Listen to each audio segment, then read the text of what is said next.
I am out here today because I am growing to live. I am not living to grow. Do I want to come out here every day and tend to my garden? I don't think so. But it's a choice I've made because the truth of the matter is, as much as I love my meat, and I do not plan on stop eating my meat unless I have to, green leafy veggies and some fruit, and you're good to go. Sure, it would be nice to have all the luxuries of other type of foods and things of that nature, but the truth of the matter is, green leafy veggies and fruit, and you're good to go. I'm Pam. Welcome to the Scaredy Cat Gardener. I have 5 fruit trees, and they're in containers. And thanks to Mona over at Sifting Some Soil and More, I have a 6th fruit tree. This is a black mulberry tree. Thank you so much, Mona. Oh my goodness. I am excited about this. I love mulberries. They're kind of they have white mulberries, red mulberries, and black mulberries. And the black ones are very similar to like not raspberries, but just regular blackberries. And I guess the red ones are kind of like raspberries. And I love blackberries. And to be able to come out here in my garden and pick blackberries, mulberries, oh my goodness. And my grands love them too. You see, growing can be generational. They're not looking at it so much now. They love to run out to grandma's garden and pick what they can and eat what they can, and they have no interest in doing anything else. But as they go along, I'm telling them tidbits and things. They can't come out and have anything in grandma's garden without first knowing what it is and how it grew. And they won't think about it now, but maybe sometime in the future, they will have the need and or the want. And that is when everything that I'm telling them now will come back to them. So today, I'm going to show you how to plant and grow a black mulberry in a container, okay? And for those of you all who wonder, I grow nothing in the ground. I mean, that tree is in the ground, but I didn't grow it, okay? Everything I have is in containers, and that is by design. I have it in containers for a couple of reasons. Number one, and I don't like to use the word aging. I like to use the word seasoning. Okay, so when I started my garden, I was already seasoned. Not a seasoned gardener, just seasoned in age, wisdom, maturity, understanding. And as the years go by and I become more and more seasoned, I may not be able to get on my knees and crawl around on the ground. And you might say, well, your pots are on the ground, but they're pots. So they can be lifted up and sat on something that's raised. Okay, letting me get to them. The number 2 reason why I love growing in containers is because I hear so many people that have had to move for whatever reason, and they had to start all over again. My garden can go with me. Okay, all I need is a truck and a dolly, and my garden can go with me wherever I may go. And for those of you all who I see in my comments and you're constantly saying I can't grow anything, I have nowhere to grow. If you have a roof over your head, if you are living in the basement of someone else's house and you have a ceiling over your head, you have a roof over your head, you can grow something. Because anywhere you can sit a pot, you can grow a plant. All you need to do is start with a small pot. It could be something as small as this. Put a little dirt in it and plant a seed. And wait, tend to it and let it grow. Just one thing.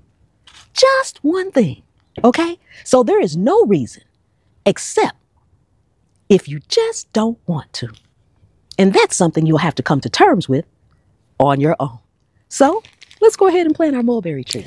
So this soil right here is what is already in this container, but it's only full to about here. So I am going to fill it up some more so that I can have more room for the roots to continue to grow down. This is just a local res bait and container organic potting mix. Okay, so this is what I use. This is what I have in all of my containers.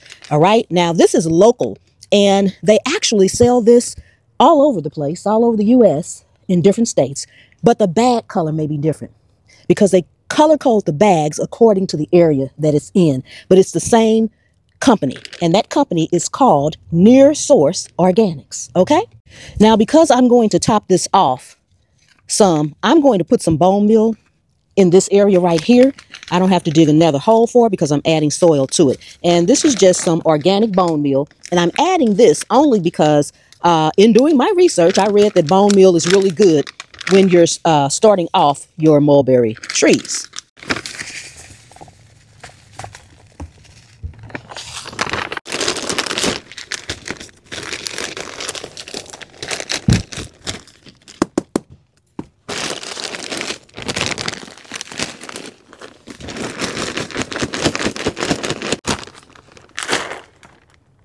Okay, I'm just going to put a hole in here, put my tree down in it, push it down a little bit, and let it go. Mona told me I didn't need to do anything but stick it in some dirt. And that's just what we're doing outside of that little bone meal.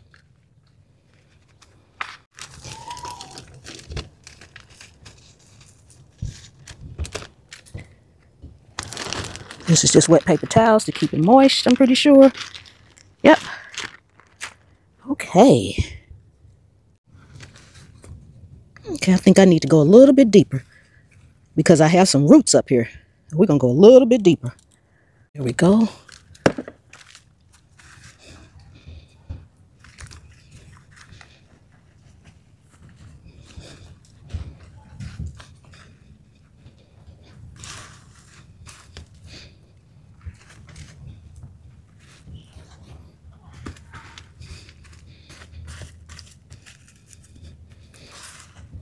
Okay, push it down a little bit, water her in, and let her grow. I am also going to put this bamboo pole in here. I'm going to put it on this side because I have most of those other roots on that side so that I can help it to grow as straight as possible. Okay, so I've put a bamboo pole in here as well, and I'm just going to attach it with this is a tomato clip. Just going to attach it with that so that I can help it grow as straight as possible. As a matter of fact, I'm going to clip it down here a little bit better. Nope, up here is better for me. And I have smaller ones, but I'm going to let that one stay like that just so it can kind of grow as straight as possible. I have my stick where it says black mulberry tree. I'm putting it in here as well. And now I have water that's been sitting in a jug because I don't have filtered water out here yet. I haven't got my filters, and I'm going to water it with this. Always let your water sit. It's been sitting. I just keep a jug sitting outside so you can get all those chemicals can get out of your water before you use it. And as you saw, the soil down there was pretty wet from the rain, so I'm just kind of watering this top part here. And there's my new fruit tree. Now I have mulberry, 3 varieties of blueberries, pink lemonade blueberry, well, 4 varieties of blueberries, and golden raspberry. Whoo! So I have 2 more containers out here that I am hoping I'll be able to put 2 more additional fruit trees. So I like easy growing fruit trees and easy growing veggies and perennials for my garden. I grow a ton of herbs and I grow a lot of lettuce, tomatoes, cucumbers, something for a basic salad. I'm not growing things like potatoes or anything like that. I'm not a fan of zucchini and squash personally, so I'm not growing that because I'll eat it once or twice a year, but not enough to really grow it. So I grow the things that I like, and should I ever really need to just eat out of my garden only, I hope that I will have it to the point where I can drop some seeds and I am good to go. If you are new to the channel, welcome, welcome, welcome. Thank you so much for coming and spending this time with me in my garden. Take a second and subscribe to the channel. Let's get to 100,000 subscribers together. For my returning subscribers, thank you so much. And channel members, thank you. And Mona from Sifting Some Soil, please go check out Mona from Sifting Some Soil. Go over there and tell her Scaredy Cat sent you and thank her for my wonderful, wonderful tree. This was a huge surprise and I am elated. Mona, thank you so, so much. That is amazing. And I appreciate it so very much because y'all know fruit trees are expensive. Oh my God. Thank you, Mona. Okay. Don't forget to check out my other channels, Cooking at Pam's Place, my cooking channel, Pam's POV, where I give my point of view on tips, tricks, hacks, and other things, and Pam's Pop-Ups, where I go live every now and then. I'm Pam. This is Zone 8A. And anywhere you can sit a pot, you can grow a plant.